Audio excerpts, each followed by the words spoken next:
ಏಯ್ ಇಲ್ಲಿ ನೋಡ್ರು election dates announce ಆಗಿದೆ. ಹೌದಾ? ಫುಲ್ಲು ಖರ್ಚಿಗೆ ಕಾಸು, ಮನೆ ಕುಕ್ಕರು ಎಲ್ಲ.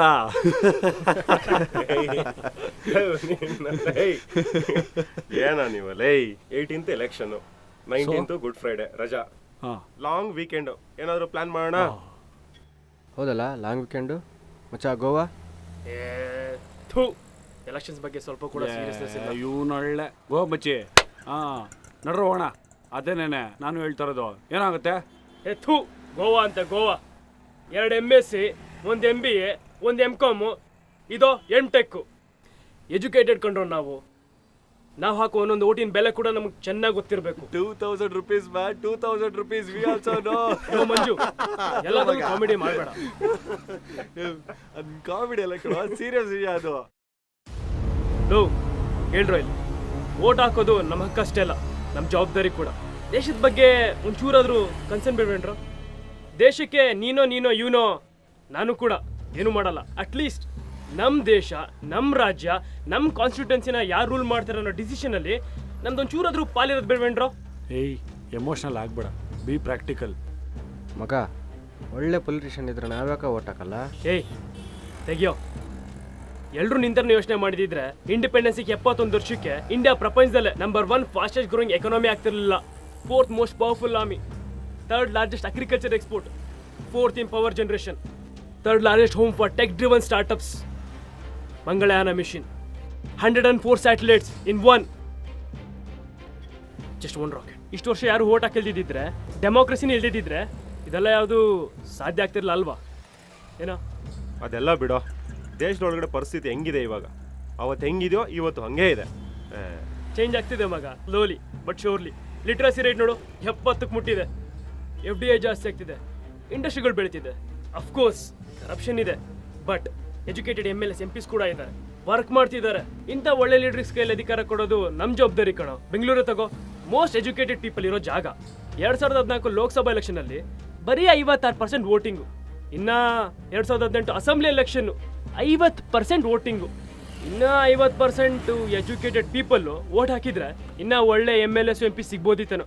ದೇಶ ಇನ್ನೂ ಬೆಟರ್ ಆಗಿರೋದು. ಯಾರು ಬಂದ್ರು ಅಷ್ಟೇ ಬಿಡೋ ಈ ದೇಶದಲ್ಲಿ.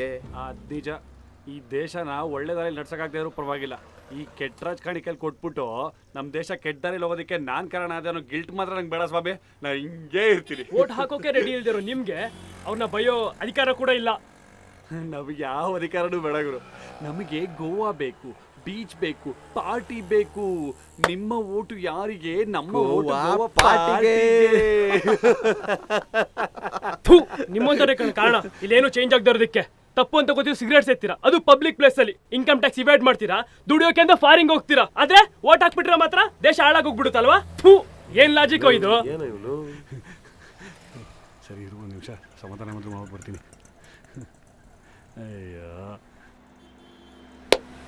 ಬಿಡ, ಯಾಕೋ ಟೆನ್ಷನ್ ತಗೊಂತೀಯ? ಗೋವಾಗ ಹೋಗಿ 1 ಪೆಗ್ ಹಾಕಿದ್ರೆ ಈ ಸಾಮಾಜಿಕ ಕಳಕಳೆಲ್ಲ ಹಂಗೆ ಹೋಗ್ಬಿಡುತ್ತೆ. ನಾಚಿಕೆ ಆಗಲ್ವೇನೋ ನಿನ್ಗೆ? ಹೋಗ, ಒಬ್ಬನೇ ಓಟ್ ಹಾಕು, ದೇಶ ಉದ್ಧಾರ ಮಾಡ್ಬಿಡ್ತೀವಿ ಒಬ್ಬನೇ. ಫಾಸ್ಟೆಸ್ಟ್ ಗ್ರೋಯಿಂಗ್ ಎಕಾನಮಿ ಅಂತೆ. ಬಡತನದ ರೇಖೆಗಿಂತ ಈ ದೇಶದಲ್ಲಿ ಎಷ್ಟು ಜನ ಕಡಿಮೆ ಇದ್ದಾರೆ ಅಂತ ಗೊತ್ತಾ? 20%. ಅಂದರೆ 30 ಕೋಟಿಗಿಂತ ಜಾಸ್ತಿ ಇದ್ದಾರೆ. ಬಡತನದ ರೇಖೆ ಅಂದ್ರೆ ಗೊತ್ತಾ? ದಿನಕ್ಕೆ 32 ರೂಪಾಯಿ, ಜಸ್ಟ್ 32 ರೂಪಾಯಿ ದುಡಿಯೋಕ್ಕಾಗ್ತಾರೆ ಅವ್ರ ಕೈಲಿ. ಲಿಟ್ರಸಿ ರೇಟು 70% ಇದೆ ಅಂತ ಹೇಳ್ತೀಯ, ಆದರೆ ಹೆಣ್ಮಕ್ಳದು 59%, ಗಂಡು ಮಕ್ಕಳು 79%. ಏನಕ್ಕೆ gender disparity? 4th largest military, but ಈ ಪ್ರಪಂಚದಲ್ಲೇ ಹೈಯೆಸ್ಟ್ ಇಂಪೋರ್ಟರ್ ಆಫ್ ವೆಪನ್ಸು ಇಂಡಿಯಾನೇ. ಯಾಕೆ? ಇಂಡಿಯಾದಲ್ಲಿ ವೆಪನ್ಸ್ ಯಾರು ಮಾಡೋಕ್ಕಾಗಲ್ವಾ? ಅವಾಯ್ಡಬಲ್ ರೀಸನ್ಸ್ ಇಂದ ಇರುವಂಥ ಬ್ಲೈಂಡ್ ಪೀಪಲ್ ಇಂಡಿಯಾದಲ್ಲೇ ಜಾಸ್ತಿ. Highest number of TB patients, highest number of AIDS patients. ಇಡೀ ಪ್ರಪಂಚದಲ್ಲಿ ಕರಪ್ಷನ್ನಲ್ಲಿ India 78th place. Literacy rate ಅಂದಲ್ಲ, ಇಂಡಿಯಾಸ್ ಪೊಸಿಷನ್ ಪ್ರಪಂಚದಲ್ಲಿ 168. ಹಂಗರ್ ಇಂಡೆಕ್ಸಲ್ಲಿ 103. Happiness index 130th. ಎಷ್ಟೋ ಆ ಸಬ್ ಆಫ್ರಿಕನ್ ಕಂಟ್ರಿಗಳಿಗಿಂತ ನಮ್ಮ ದೇಶದಲ್ಲಿರೋ ಮ್ಯಾಲ್ ನ್ಯೂಟ್ರಿಷನ್ ಕಿಚ್ಚ ಜಾಸ್ತಿ. ನೀನೊಬ್ಬನೆಲ್ಲ IAS ಪ್ರಿಪೇರ್ ಆಗೋದಿಲ್ಲ. ಸ್ಟ್ಯಾಟಿಸ್ಟಿಕ್ಸ್ ನಮಗೂ ಗೊತ್ತು. ನಾಚಿಕೆ ಆಗಲ್ಲ ನಮಗೆ? ಈ ದೇಶದಲ್ಲಿ ಸರ್ಕಾರಿ ಕೆಲಸ ಒಂದು ಬಿಟ್ಟರೆ ಜನಕ್ಕೆ ಸರ್ಕಾರಿ ಇನ್ಯಾವುದಕ್ಕೂ ಬೇಕಾಗಿಲ್ಲ.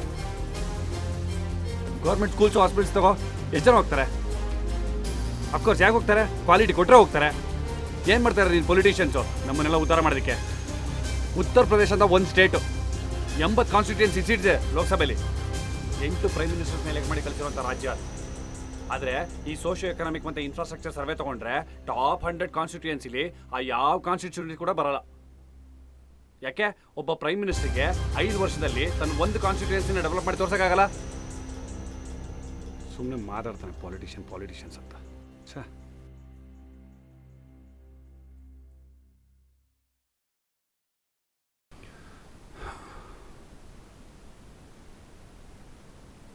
ಇನ್ನು ಈ ಜನನು ಜಾತಿಗೆ, ಧರ್ಮಕ್ಕೆ, ದುಡ್ಡಿಗೆ, ಕುಕ್ಕರ್ಗೆ, ಸೀರೆಗೆ, ಎಣ್ಣೆ ಬಾಟ್ಲಿಗೆ ಅಂತ ಓಟ್ ಹಾಕ್ತಾರೆ. ಇನ್ನೆಲ್ಲೂ ಉದ್ಧಾರ ಆಗುತ್ತೆ ದೇಶ.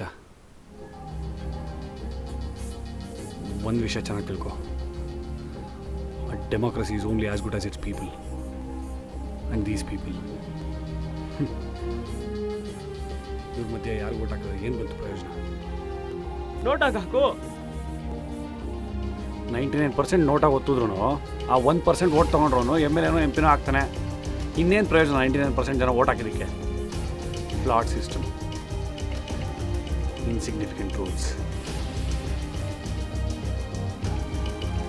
ಏನು ಸರಿಯಿಲ್ಲ ಕಣ. ಯಾರನ್ನು ಬದಲಾಯಿಸೋಕ್ಕಾಗಲ್ಲ.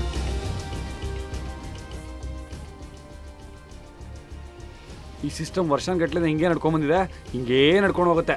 ಒಂಥರ ಈ ಸಿಸ್ಟಮ್ ಕಲ್ ಬಂಡೆ ಆದಂಗೆ ಆಗ್ಬಿಟ್ಟಿದೆ. ಈ ನ್ಯೂಟನ್ಸ್ ಫಸ್ಲಾಗಿ ಗೊತ್ತಲ್ಲ, ಕಲ್ ಬಂಡೆ ಎಕ್ಸ್ಟರ್ನಲ್ ಫೋರ್ಸ್ ಕೊಡೋವರೆಗೂ ಏನೂ ಮೂವ್ ಆಗಲ್ಲ. ಹಾಗೆ ಇದೂ ಒಂದು ಎಕ್ಸ್ಟರ್ನಲ್ ಫೋರ್ಸ್ ಬೇಕು. ಅದು ಯಾರು ಕೊಡ್ತಾರೆ? ಎಲ್ಲ ಚೇಂಜ್ ಆಗಬೇಕು, ಎಲ್ಲ ಸರಿ ಮಾಡಬೇಕು, ಡ್ರಾಸ್ಟಿಕಾಗಿ ಚೇಂಜ್ ಆಗಬೇಕು. ಅಫ್ಕೋರ್ಸ್ ರಾತ್ರಿ ಎಲ್ಲ ರೆವಲ್ಯೂಷನ್ಸ್ ಆಗಲ್ಲ, ನನಗೂ ಗೊತ್ತು. ಆದರೆ ಚೇಂಜ್ ಆಗಬೇಕಲ್ಲ, ಚೇಂಜ್ ಆಗಲ್ಲ, ಚೇಂಜ್ ಮಾಡಬೇಕು. ಇಲ್ಲಿ ಸುಮ್ಮನೆ ಕೂತಿದ್ರೆ ಏನೂ ಆಗಲ್ಲ.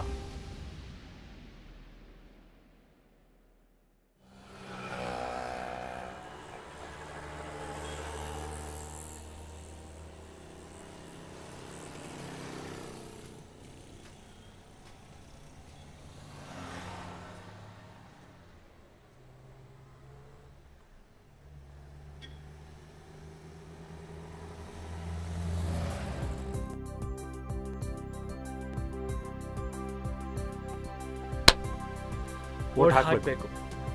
ಓಟ್ ಹಾಕಬೇಕು. ಫಸ್ಟ್ ಥಿಂಗ್ಸ್ ಫಸ್ಟ್ ಕಂಡ್ರು. ಓಟ್ ಹಾಕೋದಕ್ಕೆ ಯಾಕೆ ಇಷ್ಟೊಂದು ಕ್ವಶನ್ಸು? ಓಟ್ ಮಾಡಿದ ಮತ್ತೆ ಕ್ವಶನ್ಸ್ ಕೇಳೋಣ. ಈಗ social media is being very powerful. ನಮ್ಮ ವಾಯ್ಸ್ನ ಎಲ್ಲಿ ತನಕ ಬೇಕಾದ್ರೆ ರೀಚ್ ಮಾಡಿಸ್ಬೋದು. ಲವ್, ನೀನೇನೋ ನಾವು ಇಷ್ಟು ಜನ ಯೋಚನೆ ಮಾಡ್ಬಿಟ್ಟು ಕರೆಕ್ಟ್ ಪರ್ಸನ್ ಓಟ್ ಹಾಕ್ಬಿಟ್ರೆ ದೇಶ ಉದ್ಧಾರ ಆಗ್ಬಿಡ್ತದಾ? ಮೇ ಬಿ ಇಲ್ಲ ಕಣ. ಆದರೆ ಸ್ವಲ್ಪ ಯೋಚನೆ ಮಾಡಿ ಕರೆಕ್ಟ್ ಪರ್ಸನ್ಗೆ ಓಟ್ ಹಾಕ್ದೇನೋ ನೆಮ್ಮದಿ ಮತ್ತು ಪ್ರೈಡ್ ಆದರೂ ಇರಲಿ. ಈ ದೇಶ ಫುಲ್ಲು ಚೇಂಜ್ ಮಾಡೋಕ್ಕಾಗುತ್ತೆ ನಂಗೆ ಗೊತ್ತಿಲ್ಲ. ಆದರೆ ನಾನು ಚೇಂಜ್ ಮಾಡ್ಕೊಳಕ್ಕಾಗತ್ತೆ. ನಾನು ಚೇಂಜ್ ಮಾಡ್ಕೋತೀನಿ. ನಾನು ಓಟ್ ಹಾಕ್ತೀನಿ. ನನ್ನ ಡ್ಯೂಟಿ ನಾನು ಮಾಡ್ತೀನಿ. ನಾನು ಓಟ್ ಹಾಕ್ತೀನಿ. ಎಲ್ಲರೂ ಇವನ್ ಥರ ಯೋಚನೆ ಮಾಡಿದ್ರೆ ಸಾಕು. ಅವರು ಡ್ಯೂಟಿ ಕರೆಕ್ಟಾಗಿ ಮಾಡಿದ್ರೆ ದೇಶ ಅದಾಗದೇ ಇಂಪ್ರೂವ್ ಆಗುತ್ತೆ. ಅದು ನಿಜ. ಬಟ್ ನಾನು ಯಾಕೋ ಇಷ್ಟೊಂದು ಸೀರಿಯಸ್ ಆಗಿ ಮಾತಾಡ್ತಾ ಇದ್ದೀರಿ? ಒಂದು ಒಳ್ಳೆ ವಿಷಯಕ್ಕೆ ಸೀರಿಯಸ್ ಆಗಿದೆಯಾ? ನಡಿ. ಓಟ್ ಹಾಕ್ಬಿಟ್ಟಾದ್ರೆ ಸರಿ. ಗೋವಾ ಮಾತ್ರ ಮಿಸ್ ಮಾಡಂಗಿಲ್ಲ ನಾನು. ಹಾಯ್ ಗಾಯ್ಸ್, ATM ಬಂದ. ವಿಷಯ ಗೊತ್ತಾಯ್ತಾ? ಎಲೆಕ್ಷನ್ ಡೇಟ್ ಅನೌನ್ಸ್ ಆಗಿದೆ ಕಣ್ರೋ. Let's plan for Goa.